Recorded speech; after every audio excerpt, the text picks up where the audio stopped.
Hello everyone, welcome back to my channel. बहुत दिनों बाद आप सबसे मिल रही हूँ। आई नो बहुत दिन हो चुके हैं, है ना। बट क्या करूँ यार, हमारे घर में एक न्यू मेंबर आया है, मेरा नेफ्यू। मतलब उसका बर्थ हुआ है और वो भी बहुत ही ज़्यादा छोटा है और क्यूट है। तो हम सभी उसे लेकर बहुत ज़्यादा बिजी हो गए थे। अब थोड़ा सा टाइम मिला, चलिए शुरू करते हैं। आई थिंक आज से मैं रेगुलर हो जाऊँगी। तो चलिए शुरू करते हैं एक न्यू एफएफ को। ये एक शंगवन एफएफ है। बहुत दिनों बाद शंगवन शेयर कर रही हूँ, बट ये मेरा बहुत फेवरेट एफएफ है। बहुत काम किया है मैंने इस पर। आई होप आप सभी को पसंद आए। तो जैसे कि मैंने बोला कि ये एक शंगवन एफएफ है, तो वी मतलब हमारा विंग टॉप है और लैन वांगजी बॉटम है। एफएफ का नाम है हिडन प्रिंस और ये एक ओमेगा वर्स भी है। तो चलिए शुरू करते हैं एफएफ को। एफएफ की शुरुआत में हमें एक पॉलिटिकल मैरिज दिखाया जाता है जो दो बड़े नोबल फैमिलीज में हो रहा था। एक जो कल्टीवेशन वर्ल्ड के सबसे बड़े क्लैन जियांग क्लैन के अल्फा प्रिंस जियांग चंग के साथ लैन क्लैन के ओमेगा प्रिंस लैन शिचैन का। ये शादी पूरी तरीके से पॉलिटिकल था, जिसमें ना ही दोनों राजकुमारों का सहमति लिया गया और ना ही उन दोनों में कोई रिश्ता तैयार हुआ। बस पॉलिटिकल रिश्तों को सुधारने के चक्कर में ये शादी दे दिया गया। इस शादी से दोनों ही मतलब अल्फा जियांगचंग और ओमेगा लैन शिचैन खुश नहीं थे। अब हमें कुछ चीज़ों को दिखाया जाता है जिससे समझ आता है कि ये शादी हुआ किस लिए। कल्टीवेशन वर्ल्ड का सबसे बड़ा क्लैन जियांग क्लैन है। जियांग क्लैन के बाद सारे जितने क्लैन्स हैं बहुत छोटे छोटे हैं और वो सभी किसी ना किसी तरीके से जियांग क्लैन के साथ जुड़े हुए हैं। हर एक क्लैन के साथ जियांग क्लैन का अलग रिश्ता है। जैसे कि लैन क्लैन के साथ जियांग क्लैन का रिश्ता शिक्षा और लैन क्लैन के गुप्त कल्टीवेशन टेक्निक पर टिका हुआ है। और बाकी के क्लैन्स जैसे जिन क्लैन के साथ जियांग क्लैन का रिश्ता सैन्य शक्ति के लिए मजबूत है और निये क्लैन के साथ उनका रिश्ता हथियारों के लिए मजबूत है।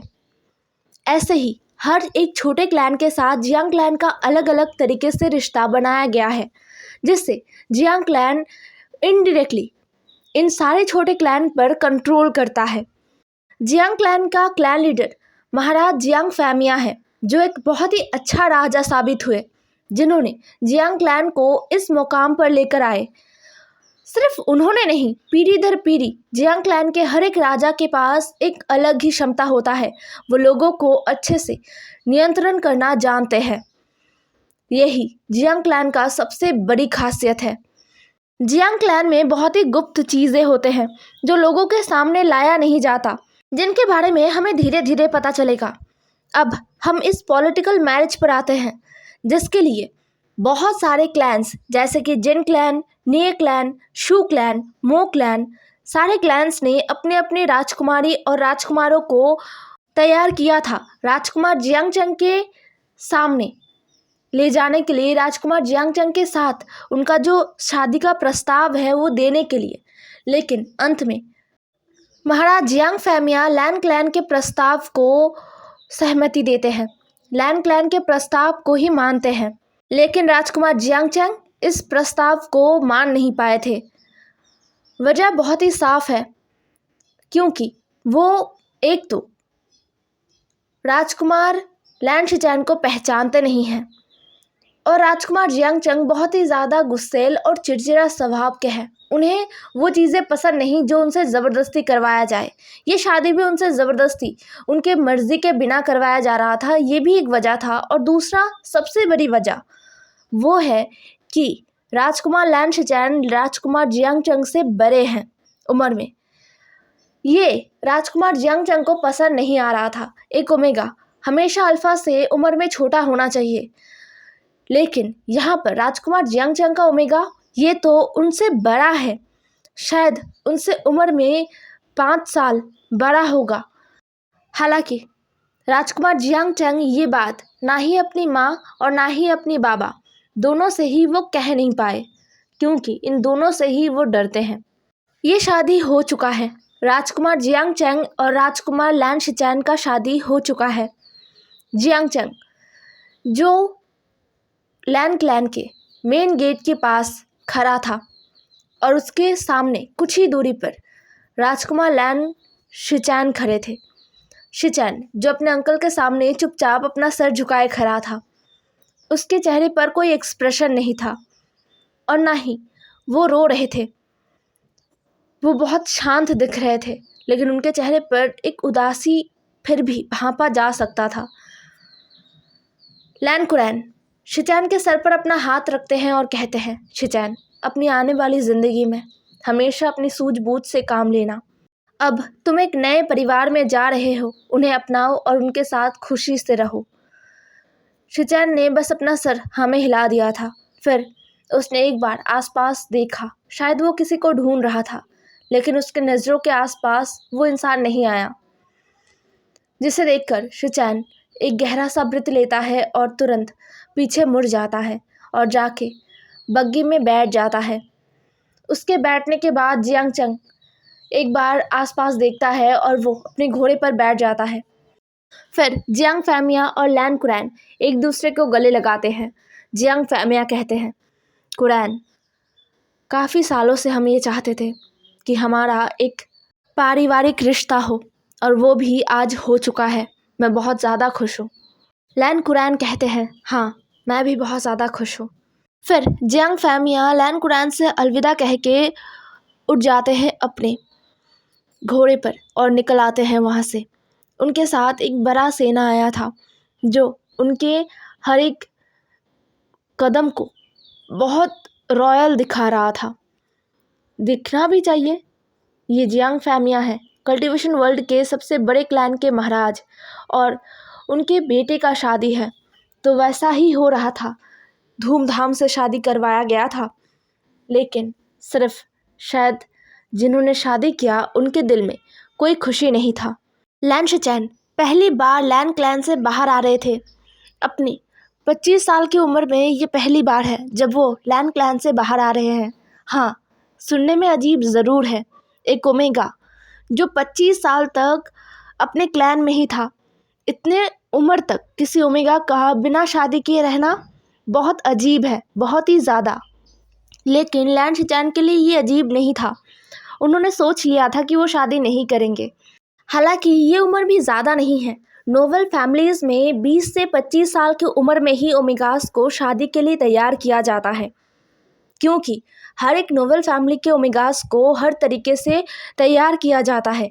पढ़ाई, अपने अपने क्लैन का नाच गाना और फिर अलग अलग और भी बहुत कुछ सिखाया जाता है, जिससे ओमेगास आगे चल के जिस घराने में उनका शादी हो उस घराने का नाम और बढ़ा सके, या फिर अपने घराने का नाम वहाँ पर जाके और रोशन कर पाए। इसीलिए जो नोबल फैमिलीज़ के ओमेगास हैं उनकी शादी 20 से 25 साल के बीच में ही करवा दिया जाता है। और ठीक इससे उलट जो गरीब इंसान हैं, जो एकदम खेती बाड़ी करते हैं, उनके बच्चों का, उनके ओमेगास का शादी 15 से 16 या 17-18 साल के बीच में ही करवा दिया जाता है, या फिर उससे भी कम उम्र में उनकी शादियों को करवा दिया जाता था। तो इससे हमें पता चला राजकुमार जियांग चैंग का उम्र अभी 20 साल का है और राजकुमार लैन शिचैन का उम्र अभी 25 साल का है। राजकुमार जियांग चैंग और राजकुमार लैन शिचैन जब जियांग क्लैन पहुँचे तब शाम हो चुका था। हर जगह रोशनी और रोशनी दिखाई दे रहा था बग्गी के अंदर से। शायद रोशनी कुछ ज़्यादा ही है, शायद जश्न के लिए, क्योंकि जियांग क्लैन का जो राजकुमार है उन्होंने शादी किया है, तो जश्न तो हो ही रहा है। हर तरफ शोर शराबा है, इतना शोर शराबा लैन शिचैन के लिए बहुत ही ज़्यादा है, क्योंकि वो हमेशा से शांत माहौल में बड़े हुए हैं, लेकिन वो फिर भी चुपचाप रहते हैं। हर तरफ लोग जश्न मना रहे थे। यनमंग जो पूरे कल्टीवेशन वर्ल्ड में सबसे बड़ा शहर है, तो जाहिर है यहाँ पर बहुत बड़े बड़े ब्रॉथल्स हैं जिन्हें एंटरटेनमेंट डिस्ट्रिक्ट कहा जाता है। जियांग फैमिया बहुत पहले ही आगे निकल चुके हैं। जियांग चैंग जो अपने घोड़े को तेज़ नहीं चला रहा था, क्योंकि उसे आदेश मिला है कि वो बग्गी के साथ साथ जाए, इसलिए वो घोड़े को चलाकर लेकर जा रहा था। मतलब घोड़ा धीरे धीरे चल रहा था और जियांग चंग बस बग्गी के साथ साथ घोड़े को चला रहा था। तभी उसने लिनमंग के सबसे बड़े ब्रॉथल की तरफ देखा, जहाँ पर सबसे ऊंची इमारत के एक खिड़की पर कोई इंसान बैठा हुआ था। उसके चेहरे पर एक मुखौटा था। जियांग चंग ने अपनी आंखों को सिकोड़ लिया। उसकी आंखों में आग लग गया था इस इंसान को देखकर। दूसरी तरफ वो इंसान अपने हाथ में कुछ फूलों को लेकर फेंक कर मारता है वहाँ से, जो सीधा जियांग चंग के सर पर आके गिरता है। जियांग चंग उन फूलों को जल्द से अपने ऊपर से हटा लेता है और एक बार फिर से गुस्से से उस इंसान की तरफ देखता है। तभी उस इंसान के पास एक बहुत ही सुंदर ओमेगा आके खड़ी होती है। वो ओमेगा इस ब्रॉथल की सबसे सुंदर ओमेगा है। जियांग चंग इस ओमेगा को जानता है, हालांकि इस आदमी की दौलत ही इस ओमेगा को जियांग चंग जानता है। वो इंसान, वो मुखौटा पहना हुआ इंसान अपना सर उस ओमेगा के सीने पर रखता है और एक बहुत तिरछा सा मुस्कुराता है, जिससे जियांग चंग को और भी गुस्सा आता है। वो अपने मन में बोलता है, आपको इसका सज़ा ज़रूर मिलेगा। मैं छोटा हूँ इसका मतलब ये नहीं कि आप कुछ भी कर सकते हो मेरे साथ। आपने ये सही नहीं किया। आप चाहते तो मुझे बचा सकते थे, लेकिन आपने ऐसा नहीं किया। आपको क्या लगता है कि आप ऐसे ही बच जाओगे मुझसे? नहीं, बिल्कुल नहीं। ये बोलकर जियांग चंग ने अपनी नज़रों को फिरा लिया, जिसे देखकर वो इंसान ठहाके लगाकर हंसने लगा। वो ओमेगा जो बस एक आह भरती है और कहती है, आपने ये सही नहीं किया। लेकिन इससे उस मुखौटे पहने हुए इंसान को कुछ भी फर्क नहीं पड़ा। जियांग चंग और लैन शिचैन को महारानी यू स्वागत के लिए आते हैं। वो बहुत ही ताकतवर महारानी है। महारानी यू एक ओमेगा होने के साथ साथ उनके पास इतनी ज़्यादा ताकत है कि पूरे कल्टीवेशन वर्ल्ड के बड़े बड़े कल्टीवेशन जो गुरु है या फिर जो कल्टीवेटर है, वो सभी महारानी यू को बहुत ज़्यादा सम्मान देते हैं और डरते भी हैं। उनके पास एक अलग ही ऑरा है और हमेशा ही ऐसा लगता है कि वो गुस्से में है। उनके स्वागत करने के दौरान लैन शिचैन ने महारानी यू को अच्छे से देखा। महारानी यू के बारे में लैन शिचैन ने बहुत सारी बातों को सुन रखा है। अब उन्हें नहीं पता इन सारी बातों का क्या मतलब है और ये सारी बातें सच है या नहीं, लेकिन ये सारी बातें बहुत ही डरावने हैं। महारानी यू ने सारा रिचुअल ख़त्म किया और फिर उन्होंने जियांग चंग को कहा कि वो लैन शिचैन को उठाए और अंदर लेकर आए। जो सुनकर जियांग चंग चिल्ला पड़ा, क्या? महारानी यू ने एक बार फिर कहा, अचिंग, अपने ओमेगा को उठाओ और अपने कमरे में लेकर जाओ। ये एक रिवाज है, इसे मानो। ये सुनकर जियांग चंग ने कहा, नहीं, बिल्कुल नहीं, मैं ऐसा नहीं करूँगा और ऐसा कुछ नहीं है बोलकर वो आगे जाने लगा। लेकिन महारानी यू ने एक ठंडे आवाज़ में कहा, अचिंग। वो अपनी जगह पर खड़ा हो गया, अपने आप को कोसा, फिर पीछे मुड़कर एक बार फिर लैन शिचैन के करीब आया। लैन शिचैन जो कुछ सुन ही नहीं रहे थे, मतलब उनका कान एकदम सुन पड़ गया था। क्या उन्हें भी उठाया जाएगा? उनका दिल बहुत ज़ोर से धक धक कर रहा था। उन्हें पता नहीं क्यों बहुत ज़्यादा नर्वस फील हो रहा था और उन्हें बहुत शर्म आ रहा था। ऐसे सबके सामने यहाँ पर तो बहुत लोग हैं, हाँ, बहुत सारे लोग हैं। शायद पूरे लोटस पेयर महल के लोग यहाँ पर इकट्ठे हो गए थे इन सारे लोगों के सामने, लेकिन वो कुछ कह नहीं पा रहे थे। जियांग चंग ने लैन शिचैन को कुछ कहने का मौका भी नहीं दिया। बस जियांग चंग ने बहुत ही आसानी से लैन शिचैन को उठा लिया था अपनी बाहों में और वो आगे चले गए थे। महारानी यू पीछे से बस अपने बेटे को और उसके नए ओमेगा को देख रहे थे, मतलब जियांग चंग और लैन शिचैन को देख रहे थे। उन्होंने अपने मन में सोचा, लोग सोचते हैं नोबल फैमिली में जन्म लेना बहुत ही अच्छी बात होती है, क्योंकि इससे आप एक बहुत ही सुंदर ज़िंदगी जी पाते हो, जिसमें कोई परेशानी नहीं होती, जिसमें ढेरों सारे शान और शौकत रहते हैं। लेकिन वो नोबल फैमिली के उस अंधेरे चीज़ को कभी देख ही नहीं पाते जिसमें बस दर्द होता है, जिसमें हमें ये तक सोचने का मौका नहीं मिलता कि हम पूरी ज़िंदगी किसके साथ रहेंगे। हमारे पास पैसे की कमी नहीं होती, लेकिन हम अपनी मर्ज़ी से खाना नहीं खा सकते। हम अपनी मर्ज़ी से अपने पसंद के कपड़े नहीं पहन सकते। हम अपनी मर्ज़ी से अपने पसंद के जगह पर नहीं जा सकते। हाँ, नोबल फैमिली देखने में बहुत सुंदर और शान और शौकत से भरी हुई लगते हैं, लेकिन उनके बीच, उनके अंदर जो अंधेरा है वो बहुत ही गहरा होता है और बहुत ही दर्दनाक। हर नोबल फैमिली में जन्मे हुए इंसान इस दर्द से गुजरते हैं। शायद इसीलिए हम जो साधारण इंसान हैं, जो गरीब इंसान होते हैं, जो गरीब ओमेगा अल्फाज होते हैं, उनसे ज़्यादा स्ट्रॉन्ग होते हैं मेंटली। दिमाग से हम ज़्यादा काबिल होते हैं, दर्द को अनदेखा कर सकते हैं। खैर, ये चीज़ें पीढ़ी दर पीढ़ी चलता आ रहा है, इन्हें बदला नहीं जा सकता। ये सोचकर महारानी यू वहाँ से चली गई। एक एक करके सारे लोग अपने अपने कामों के लिए चले गए थे। दूसरी तरफ जियांगचंग लैन शिचैन को सीधा अपने कमरे में लेकर आता है, जिसे एकदम सजाया गया है, जहाँ पर राजकुमार लैन के कपड़े भी ला चुके हैं। मतलब सब कुछ तैयार है, सब कुछ।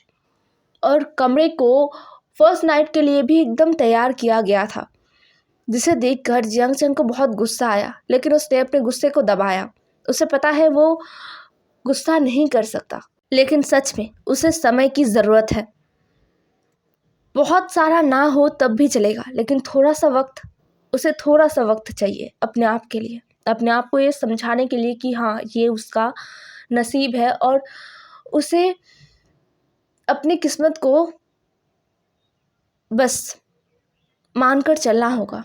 वो अपनी किस्मत से नहीं लड़ सकता, उसे इस चीज़ को मानने के लिए थोड़ा सा वक्त चाहिए, थोड़ा सा। ये सोचते हुए जियांगचंग लैन शिचैन को नीचे उतार देता है। लैन शिचैन, जिनका हार्ट बीट बहुत ज़्यादा बढ़ चुका था, वो समझ नहीं पा रहे थे कि क्या हुआ। उनका दिमाग एकदम सुन्न होके पड़ा था। उन्होंने अपनी मुट्ठियों को कस कर रखा था और वो आसपास देख रहे थे अपने खाली दिमाग से। उन्हें समझ आ रहा था कि ये कमरा इस तरीके से क्यों रखा गया है, इस तरीके से तैयार क्यों गया है। लैन शिचैन ने अपनी नज़रों को थोड़ा सा और उठाया और जियांगचंग की तरफ मोड़ा। जियांगचंग, जो एकटक कमरे को देखे जा रहा था, उसका चेहरा थोड़ा होता है ना, इंसान को गुस्सा आए और इंसान अपने गुस्से को बाहर ना निकाल पाए तो एक चिड़चिड़ापन होता है चेहरे पर, वो था, जिसे देखकर लैन शिचैन अपने नज़रों को फिर से झुका लेते हैं। तभी वहाँ पर कुछ यंग डिसिपल्स आए जो बीटास थे। उनके साथ बहुत सारा खाना था। वो उनको कमरे में रखते हैं और जियांगचंग और लैन शिचैन को वो करते हुए कहते हैं, जियांग फुरैन और राजकुमार जियांग, महारानी का आदेश है, आज आप लोग यहीं पर अपना रात का खाना खाएंगे और आराम करेंगे। जियांगचंग ने अपना सर हाँ में हिला दिया। फिर वो सारे जो डिसिपल्स है, मतलब 2-3 जो डिसिपल्स आए थे, वो सब चले गए। जियांगचंग दरवाज़ा बंद करता है और लैन शिचैन की तरफ देखता है। जियांगचंग को लग रहा था कि ये ओमेगा बहुत ही ज़्यादा परेशान है। शायद जियांगचंग की तरह ही ये एक पॉलिटिकल शादी है, जहाँ पर जियांगचंग का मर्जी नहीं पूछा गया, वहाँ पर इस ओमेगा का मर्जी पूछा गया होगा? नहीं, ये सोचना भी बेवकूफ़ी होगा। ये सोचकर जियांगचंग ने गहरा सा ब्रेथ लिया और सीधा लैन शिचैन के करीब आने लगा। लैन शिचैन, जो अपनी जगह पर एकदम चुपचाप खड़े थे, वो महसूस कर पा रहे थे कि जियांगचंग, राजकुमार जियांगचंग उनके करीब आ रहे हैं। जियांगचंग के करीब आते ही लैन शिचैन ने सोचा कि अब शायद वो उन्हें छुएंगे, या फिर एक अल्फा, एक ओमेगा के साथ, वो भी अपने ओमेगा के साथ जो कुछ भी करता है वो सब। नहीं, लैन शिचैन इससे ज़्यादा और कुछ सोच नहीं पाए। जियांगचंग ने अपना गला साफ किया और कहा, राजकुमार लैन, मुझे पता है आप परेशान हो, भरोसा कीजिए मैं भी परेशान हूँ। मुझे वक्त चाहिए और आपका चेहरा देखकर लग रहा है कि आपको भी वक्त चाहिए। हम दोनों एक दूसरे को वक्त दे सकते हैं और इस रिश्ते को आगे बढ़ाने के बारे में सोच सकते हैं। कोई जल्दी नहीं है। आप खाना खा लीजिए और फिर आराम कीजिए, मैं रात को यहाँ पर नहीं आऊँगा, तो बेफिक्र होकर सोइए। ये कहते हुए जियांग चैंग वहाँ से निकल गया। वो दरवाजे से नहीं गया था, वो खिड़की से गया था, जिसे देखकर लैन शिचान हैरान हो गए।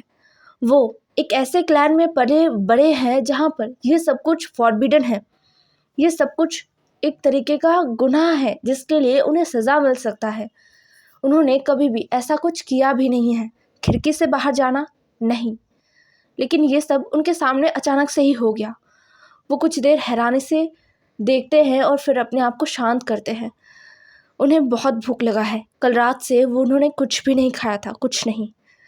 सामने एक खाना रखा हुआ है, ये खाना अजीब दिख रहा है, पहले उन्हें तैयार होना है।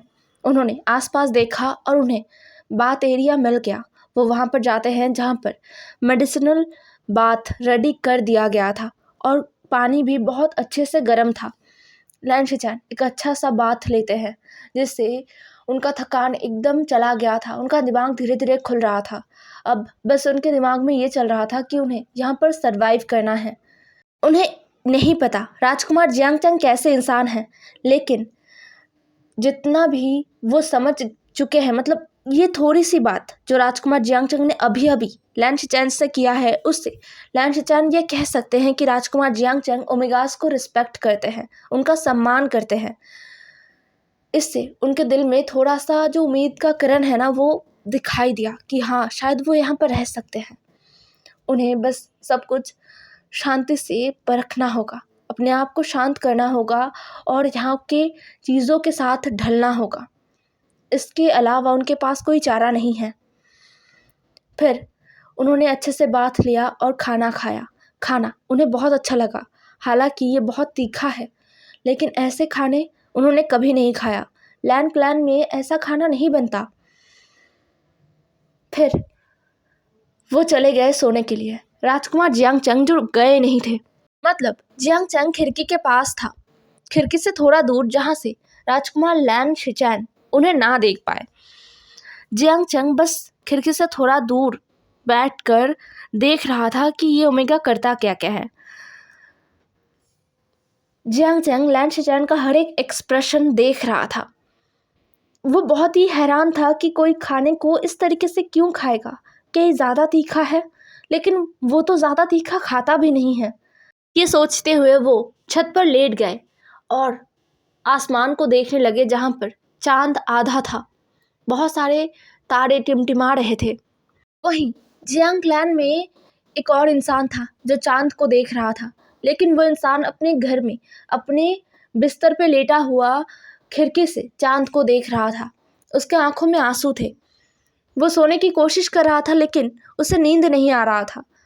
अब वो इंसान उठकर बैठ गया और अपने आंसुओं को अपने दोनों हाथों से पोंछा और एक बार फिर से चांद को देखते हुए कहा, ब्रदर आप ठीक तो हो ना? आपकी मर्जी के खिलाफ अंकल ने जो किया उससे आपको चोट पहुंचा है ना ब्रदर? मुझे माफ़ कर दीजिए ब्रदर, मैं कुछ भी नहीं कर पाया, कुछ भी नहीं। हे एवरीवन, आज का एपिसोड यहीं पर ख़त्म होता है। आई नो आज के एपिसोड में बस जियांग चैंग और लैन शिचान थे, बट कोई नहीं, हमारे मेन लीड्स भी आएंगे ना, हाईलाइट तो वही होंगे। साइड कैरेक्टर्स भी हाईलाइट करना ज़रूरी होता है कभी कभी। बट ज़रूर बताना कि कैसा लगा ये फर्स्ट एपिसोड। हाँ, इसमें बहुत सारे पॉलिटिकल गेम होंगे, देखते हैं कि आप लोगों को कैसा लगता है। तो बाय बाय, नेक्स्ट एपिसोड में मिलेंगे।